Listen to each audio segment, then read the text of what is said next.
தேவா நானே தினால் விசேஷித்தவன், ராஜா நானே தினம் யோசிப்பவன். தேவா நானே தினால் விசேஷித்தவன், ராஜா நானே தினம் யோசிப்பவன். எதினால் எதினால் என்னோடு வருவதனால், எதினால் என்னோடு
மகிழ்ச்சியா இருக்கிறீங்க?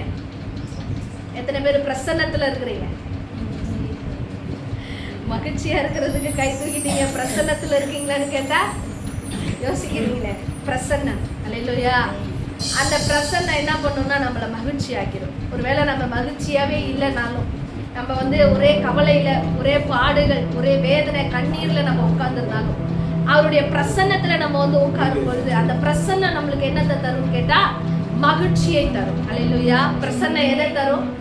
மகிழ்ச்சியை தரும். அவருடைய பிரசன்னத்துக்கு முன்பாக பர்வதங்களும் மெழுகு போல உருகுகிறதா. பர்வதங்களும் மெழுகு போல உருகுகிறதா. அப்ப அவருடைய பிரசன்னத்துக்கு முன்னாடி உட்கார்ற நீங்க, உங்களுடைய பிரச்சனைகள் என்ன ஆகும்னு கேட்டா மெழுகு போல உருகி போகும். இதை விசுவாசிக்கிறவர்களுக்கு இது அப்படியே நடக்கும்.